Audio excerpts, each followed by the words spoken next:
ciliar também esteja adequado. Mas no caso que possa induzir ela a ter um sono melhor? Olha, tem? Tem. Medicamento homeopático? Sim. Tem. Além do medicamento homeopático, nada como um banhozinho quente, um leite quente, escovar dente e contar historinha para a criança. E para adulto também serve? Para quem tem muita insônia? Serve, dá uma calmaldinha básica? Calma, sem dúvida. Oi, Lourdes. Ela quer saber se existe tratamento dentro da homeopatia para quem sofre de fibromialgia. Fibromialgia é um diagnóstico relativamente recente, de um tratamento difícil. Em termos alopáticos, são utilizados antidepressivos, miorrelaxantes, enfim. Na homeopatia, como eu te expliquei, como eu estava falando, a gente trata o indivíduo. Então, algumas características da fibromialgia, os sintomas, podem ser muito melhorados com o tratamento homeopático. A homeopatia é uma especialidade médica. Qual a diferença dela para a alopatia? São os princípios ativos? Os princípios ativos são uma das diferenças, mas o principal é a abordagem. A abordagem da alopatia, ela trata o sintoma e ela trata basicamente antissintoma. Então, se você tem febre, eu te dou um antifebre. Se você tem dor, eu te dou um antidor. O medicamento homeopático, ele é experimentado e ele é utilizado de acordo com o sintoma que o paciente tem. O médico analisa o quadro do paciente e prescreve, dentro daquele remédio, uma doença artificial. Então, eu dou uma doença para tratar uma doença. Isso. Se você tem dor de cabeça, insônia e agitação, eu vou te dar um remédio que um dia foi experimentado em outras pessoas, que tem na sua formação toxicológica esse tipo de sintomas. Ele vai provocar em você uma doença artificial, que é a provocada pelo medicamento, semelhante à natural, só que um pouco mais potente. Eu gosto de comparar, pessoal mais antigo, não sei se alguém vai lembrar aqui, acho que aqui de trás, pouca gente deve lembrar do John Wayne, né? Aquele cowboy, então era aquela história quando o cavalo da mocinha disparava e o cavalo do mocinho ia atrás, na mesma direção, um pouquinho mais rápido, passava pelo cavalo da mocinha e ele parava esse cavalo assim. Então, a força dele era maior e é assim que age o medicamento homeopático. A hora que para a ação do medicamento homeopático, o paciente está equilibrado. E por que provocar essa doença na pessoa para tratar dela? É um critério de semelhança, você provoca os mesmos sintomas. Hipócrates, o pai da medicina, ele já dizia o seguinte, que aquilo que provoca um sintoma que não existe, cura o sintoma que existe. Então, se eu tenho alguma doença provocada por alguma patologia, um desequilíbrio, se eu der um medicamento semelhante a esse desequilíbrio, que provoque nesse paciente esse mesmo desequilíbrio, pela semelhança ele vai eliminar o problema. Coisa, doutor, até fala, né, picada de cobra, você pega o veneno, trata com o próprio veneno, não é isso? Trata com o próprio veneno, é mais ou menos isso, só que isso, por exemplo, já é um pouquinho diferente, porque esse é o tratamento pelo igual.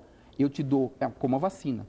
A vacina, eu tenho um bicho que provoca uma doença, eu pego esse bicho, dele eu faço uma vacina, que foi o que aconteceu com H1N1, né? Pego uma vacina e aí eu protejo você. A cobra, você faz o veneno para tratar, é pelo igual. A homeopatia, você não pega, por exemplo, a fibromialgia. Você pega algumas características desse paciente e vai buscar nos 3.000 remédios homeopáticos que existem, 1, 2, que vão fazer um equilíbrio do paciente para que ele possa melhorar dos sintomas.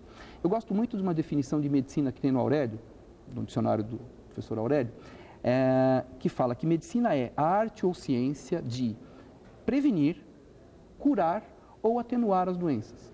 A homeopatia age dessa mesma forma. Ela previne, ela cura e o que não dá para curar, ela atenua. Assim como a alopatia, a acupuntura, a fitoterapia. Fantástico. Olha, essa pergunta é bárbara. Se psoríase tem cura com homeopatia? Sim, a gente pode, se não curar, pelo menos controlar bastante as crises, melhorando a qualidade de vida do paciente. Dá para melhorar bastante? Bastante. Olha. Bastante. Oi, Tatiana de São Vicente também pergunta homeopatia para bronquite e refluxo. Para bronquite, isso provavelmente de criança, né? Porque agora são doenças de de moda o nunca refluxo, se falou tanto em refluxo. se fala muito de refluxo. A gente tem, junto com outros cuidados que precisam ser tomados em relação à alimentação, em relação, estou falando do refluxo isso, na bronquite, em relação aos cuidados com a casa, enfim, de acordo com uma avaliação das características da vida dessa criança, dessas duas crianças, né? Porque eu estava olhando e parece que são gêmeos, né? Um tem bronquite, outro tem refluxo, isso. Nessa situação, o que a gente acaba fazendo? Promove um equilíbrio através do medicamento homeopático. Então, existe tratamento sim, desde que o diagnóstico seja adequado. A criança regurgita, isso é normal. O refluxo gastroesofágico é normal. Antigamente, a criança que regurgitava. O pessoal mais antigo dizia, a criança que regurgita engorda. E é verdade. Mas o que é regurgitar? É o leite voltar do estômago para o esôfago e sair pela boca.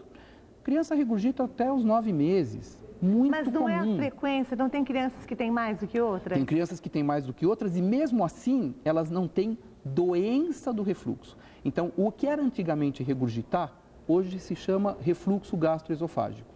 O que antigamente era refluxo gastroesofágico, que era o nome da doença, hoje se chama doença do refluxo gastroesofágico. Então, ter o refluxo é fisiológico, é normal. Mas regurgita muito, está ganhando peso, não está tendo alterações de choro excessivo por causa de dor, não apresenta problemas respiratórios. Só regurgitar não é necessariamente doença do refluxo.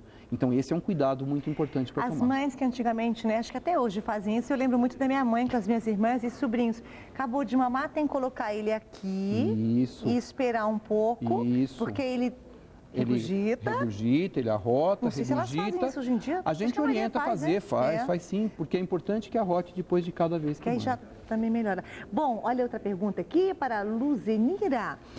Meu filho de 4 anos está fazendo um tratamento homeopático para rinite e sinusite há 10 meses. Ele continua tendo crises de rinite quase que diariamente. O homeopata me garantiu que de 6 a 8 meses de tratamento ele estaria curado. Quanto tempo realmente se vê resultado, já que levo o tratamento à risca? Olha, muitas são as razões que podem fazer com que um tratamento homeopático não siga adequadamente em frente. O principal deles, ela me disse que tirou, né? Ela segue o tratamento à risca. Então, a gente orienta, o pessoal vê a receita e muitas vezes não segue aquilo que a gente orientou. Isso não vai fazer funcionar nenhum tipo de tratamento, não só o homeopático. Existem pacientes que apresentam quadros mais difíceis de serem tratados, mas existe também a característica de a gente ter errado o remédio.